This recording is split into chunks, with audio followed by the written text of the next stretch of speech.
life is tough, but we're tougher than that.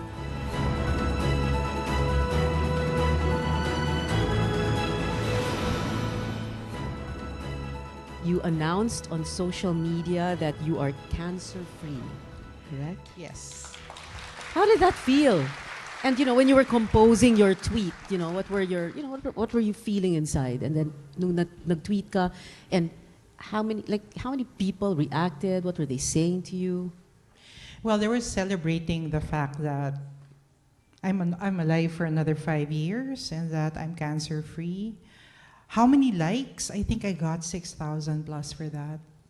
And retweets. Because that moment, I would always tell my friends that, you know what happened to me that day when my doctor said, you're good to go. What? I go, good You to couldn't go? believe it? Yeah, I go, go? As in, Go as in, go. But, it's like, Go, as in, go. as in, you're good to go. Like, what? Pwede ka na umalis sa clinic Pwede ko. ka na ganun. umalis sa clinic ko. Then when I went through the scan machine and I read my plates because that was another story. And I saw that there was no more itsy bitsy stuff on my body. Literally, I knelt down, Oh my God. floor down. And I have to say that it was a tough battle. It was an everyday battle. It's not like a war that you'll rest and there's ceasefire. No, my battle, and I think up to now I'm still battling the fact that I'm still alive and kicking and talking to you guys and all of you. You've been dishing out advice on life, relationships, career, studies, lahat na lang, ano? Lahat na. What is it? What do you think?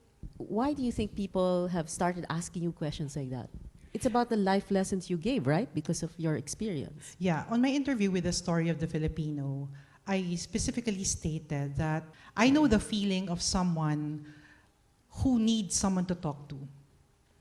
And I probably, or all of us probably are living our lives because we're out to give lessons that you can't learn from school. And that's my purpose, why I tweet.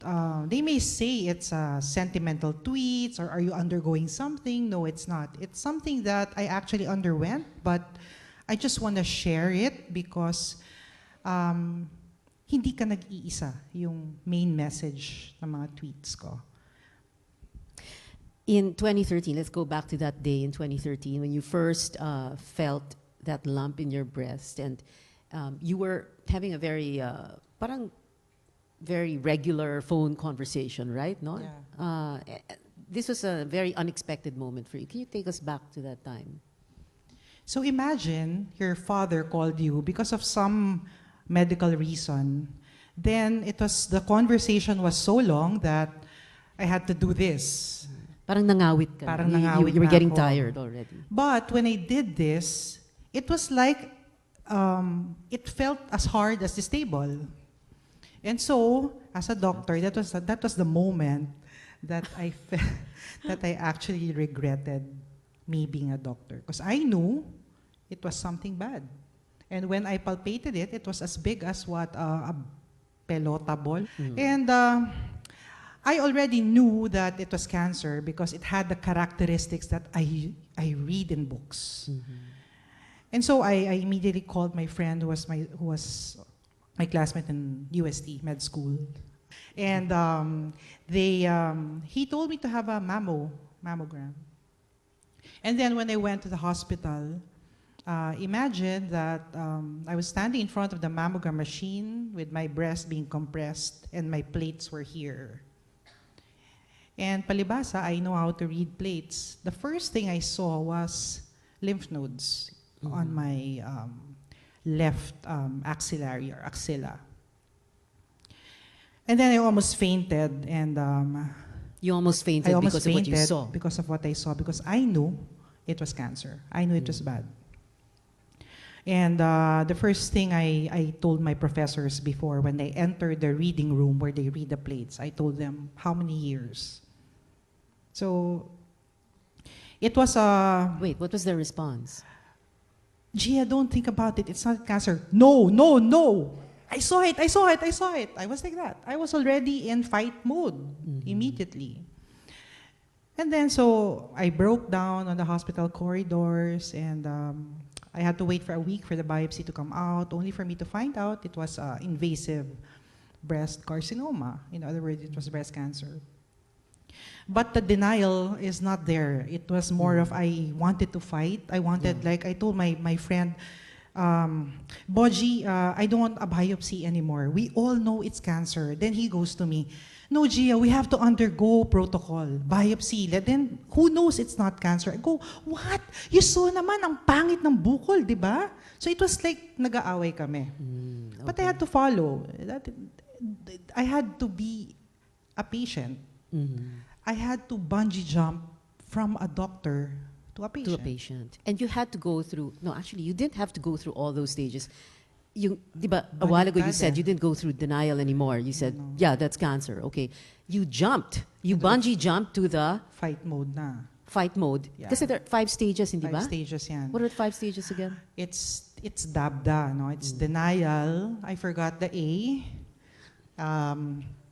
Basta name it. You bungee jumped straight to acceptance. No.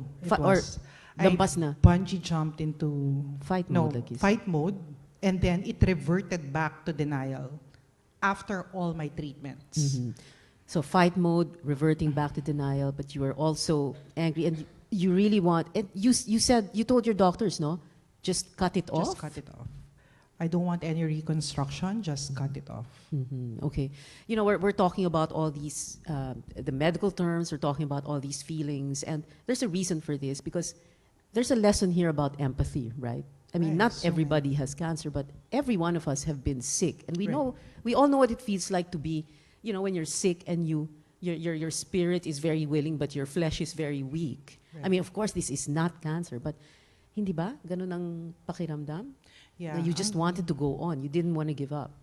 Yeah, it was a physical weakness, but the mindset, you really have to be so strong that you really have to break the barriers of giving up, dying. Yun eh. For me, that was my ultimate, it's like, let's say it's like Star Wars or any superhero movie. My greatest villain was death. And I have to admit that I'm not yet ready to die. Some people will say, take me na, I want to die. Me, no eh. I still want to live. And you lived through, you fought through all those stages, all that, well, hindi, treatment, you had a mastectomy. Yeah, I had a mastectomy, so I have no more left breast, and I underwent 6 cycles of chemotherapy. I went bald. But the mere fact of going bald is also a statement I want to make. I don't wear scarves whenever I go out because I just want to tell people that cancer patients are ordinary patients, and that kahit pagtinginan ako sa mall, this is me. Why should I hide something that I'm fighting for at that time? I was going to ask, how has cancer changed you? Or maybe the question should be, did cancer change you? Because if you're if on the day of your diagnosis or the day you found out, malakas ng loob mo, you were very brave already. I guess you were very brave from the very beginning, right? Oh no, I'm duwag. I'm one hell of a duwag person. I'm scared of injections. Ironic because I'm a doctor. But cancer has taught me to kind of change my perspective on life. This is not a cheesy statement, but you know, it taught me how to appreciate the simplest things in life. Like what? Sunrise, birds chirping, cup of coffee. In this world that fills us so much of standards that society dictates on us, I think it's another thing if you appreciate the little things you have. And that's what cancer taught me. Cancer taught me how to appreciate traffic because of the mere fact that I'm stuck in traffic, I'm still alive. Before cancer, I was a career-driven person. In fact, I had marriage problems because I was prioritizing my career too much. Too much of anything is bad.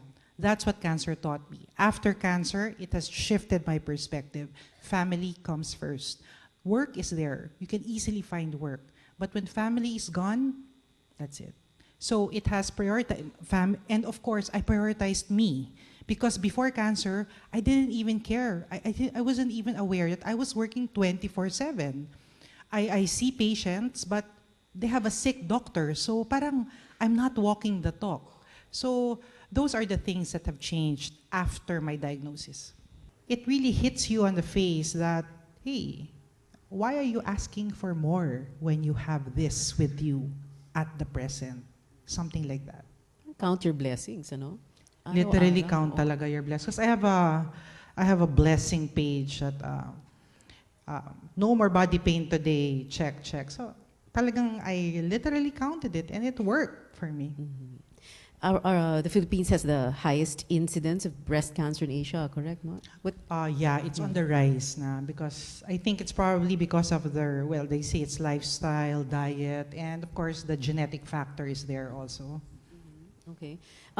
Your story, about rising above disappointments, challenges, fighting on, being a warrior, going to war, being on a battlefield, doing battle with anything and everything, doing battle also with yourself, right? Because you have So to much battle. convince yourself every single day, and not just every single day, because I'm sure during the entire 24 hours, or at least the 16 hours that you're awake, there are high moments and there are low moments, Oh, hindi yeah. ba? And then, what is the battle there? You have to convince yourself not to give in to those very weak moments. The battle there, Pia, was more of to be able to feel how you are feeling. Because I'm used to being like the happy one, the brave one, so to speak. But to be able to admit to yourself that you're weak and that you're hurting and that you just want to cry, you feel so worthless, that's something that I had to battle. And that's a battle within myself. All feelings are valid. You said that on Twitter, right? You read my All tweets. Feelings, of course, I follow you. Yes. All I take down feelings are notes. valid. Okay. All Yeah. feelings are valid. Feelings are neither right nor wrong. It's very Right. important to acknowledge them. Acknowledge your Yeah. feelings, accept it. Acknowledging is one, accepting is another. So it's really a battle. And these battles in life, it doesn't prepare you for something. It doesn't even prepare you for it. Sometimes it just hits you there and you're like, what am I gonna do? And okay, but I have to fight. So totoo yung saying na sometimes being brave is an option you take when there's no other way. Being brave, being courageous it's not being, hindi ito parang without fear, no? Yeah, oh yeah. You're still very afraid, and yet you still face up to the challenge. Yes. The antidote to fear is to face it. You just don't know how many buckets of tears I cried before entering the scan machine. How many liters of water I drank before my ultrasound was done. I was so scared, really scared. Entering the hospital, I was so scared. Walking, so scared. Those are little things, but you know what? If you're actually battling something, every little step you make is so creepy.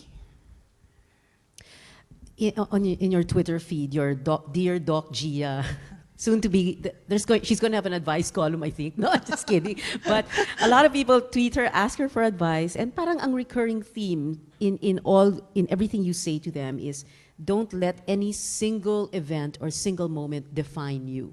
Right. You're not defined by your trials. You're not even defined by the people who expect something from you. So that's the recurrent theme, because people who message me are so scared because they don't fulfill the requirements of their, let's say, the parents. I'm not good enough. But they don't realize that the mere fact that they're doing their best, that's already something else. And that's courage for me. Doc Gia, the goal of our First Women's Summit is to inspire others and empower women. And what's important now, people want to know, what is it, or who is it that influenced you, that helped shape you? Probably it was I have to acknowledge my family, of course, my parents, the circumstances that surround me. defined who I am right now. And it's still ongoing because like I'm an advocate of life is dynamic. We don't like just stop today and then you're tomorrow, ganun ka pa rin. So I think it's really all about family who shaped me, thanks to my dad and my mom. And of course, as a wife, my husband helps me. But then again, at the end of the day, you realize that you define you.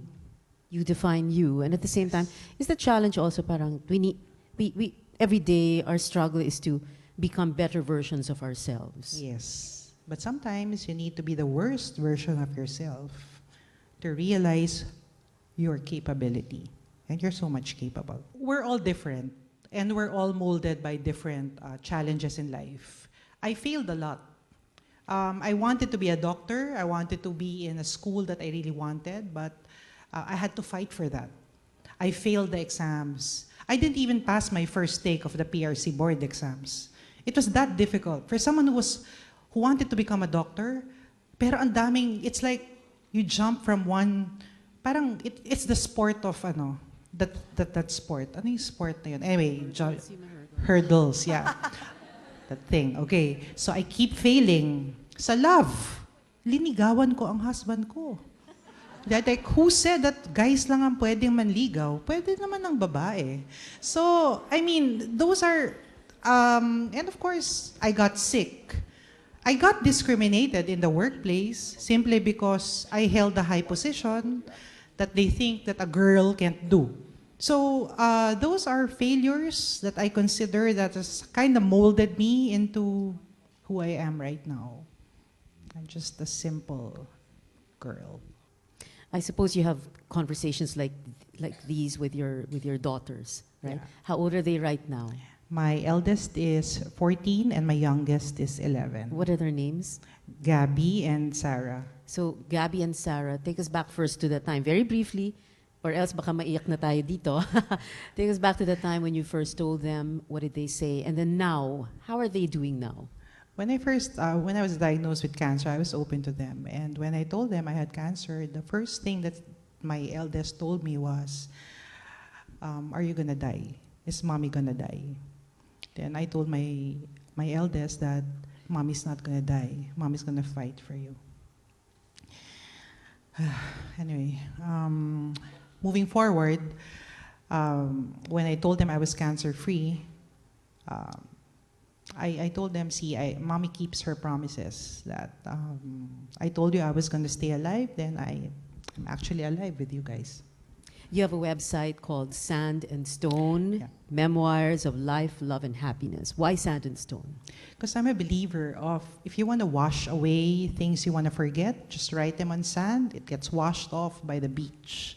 But if you want the things that make you, or the things that have defined you or have significant effect on you, cast them in stone and forever remember them.